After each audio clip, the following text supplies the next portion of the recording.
Well, here we are with the brand new 7Artisans 14mm f2.8 for Sony, shooting on my A7 III. Now this is a manual focus lens, so there'll be no moving around, jumping in and out of the scene. But let's just see if we can check out the focus breathing a bit. It's going to be a bit tricky, but let me go from the nearest focus, if I've got this right, to infinity and back, infinity and back. Are we seeing any focus breathing issues?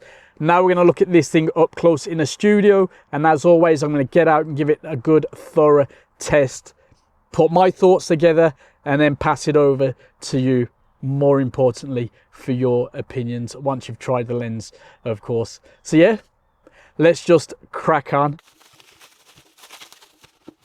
Right, loose documentation, precautions, safety precautions. Fair enough. Right, instructions. It's quite thick, but we don't need that, although there is something I'm going to mention that's in there. Quality control and silica gel, and the lens itself. Ta-da! Oh, it's a weighty little number, that. Rather interesting. Quite a decent feeling focusing ring. It's all manual focusing, of course. That is quite a solid piece of ring. And the aperture ring is not too bad, maybe a touch solid. We'll see how we get on, but here's a killer feature. Clicked and declicked, so that is really smooth now. 2.8 to 22. Interesting mechanism, and how long that'll last, but pretty cool.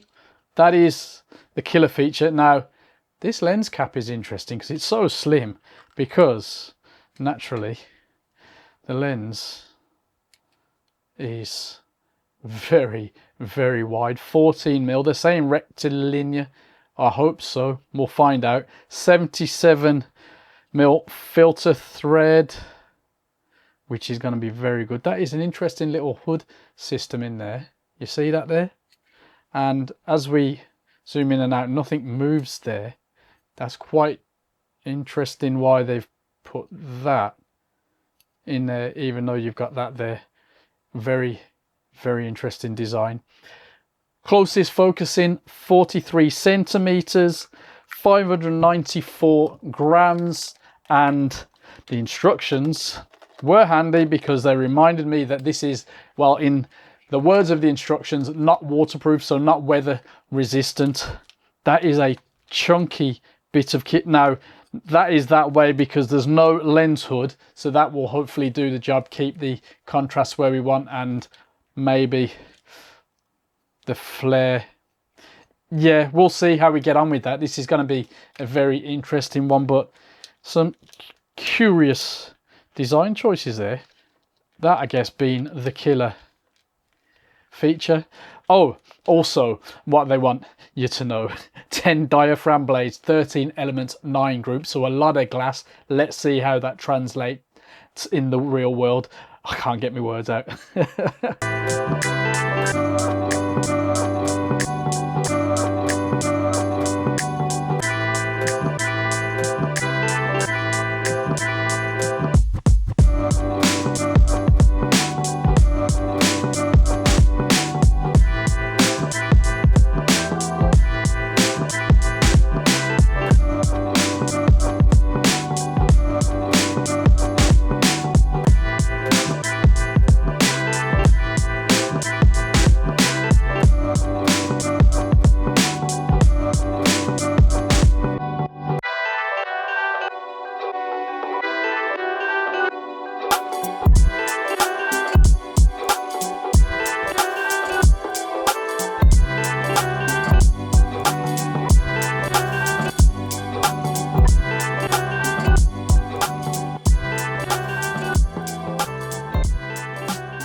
After some thorough testing over the last month or so, how do I feel about the build and handling? Well, for the most part, I'm happy. It's a solid chunk of a lens. It's easy to focus with.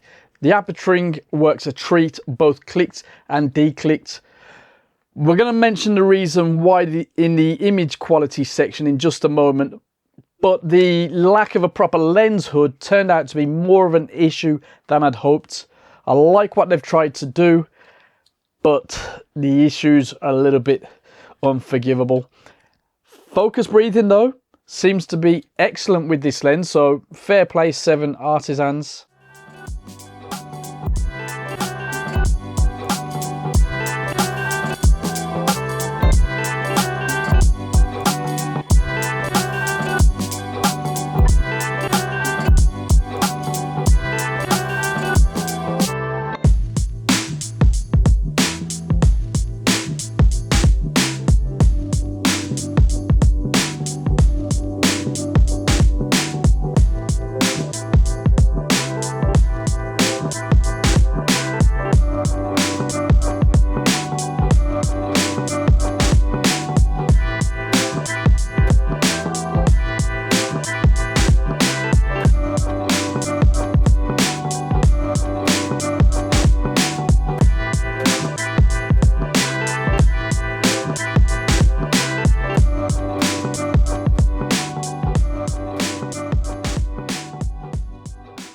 Center sharpness is excellent, edges not so great, down to the field curvature being a little bit off if you zoom right in. Color rendering, the usual typical 7Artisans style, muted, easy to work with, and contrast is very good. Distortion, importantly for a lens of this focal length, is well controlled. The lens is pretty much rectilinear unless you want to be extra picky. Also, if you go searching, chromatic aberration is slightly noticeable in some circumstances. Bit more obviously, vignetting present, wide open. And the worst aspect of the image quality, ghosting and flaring, pretty bad. I kind of expected problems given the ultra wide focal length and the very minimal, let's just call it hood design or lack of hood. It's kind of annoying. Bokeh, fair enough. When you get up close, shoot wide open, it's not bad. Just don't expect too much. Overall, flawed, but otherwise really good image quality.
At the time of recording, I only have the preliminary price, which is $299. We usually like to get a UK price, but let's just work with it. I'll base my final thoughts on that, and then we can adjust accordingly once the final price is announced. It's worth it. Give or take some wild problems with flaring and field curvature, the lens produces excellent images at a very wide angle from a well-built lens with a declick click switch, which will be very welcome for some of you. Now, of course, 7Artisans have a cine lens that's the same focal length, the 40mm t2.9 Spectrum, but I've never tried that one, so I can't compare it, but I do believe it has the same flaring issues. I'd say this one is obviously more designed for hybrid shooters who don't need gear rings and the other features that the cine lens has, so I get it. 7Artisans have been working on the lens profiles too to improve distortion, and I did have a chance to play with that before putting this together. So, you know, it's really good to see companies tweaking the product as feedback comes in, instead of throwing it onto the market and forgetting about it, maybe like they do with some other lenses.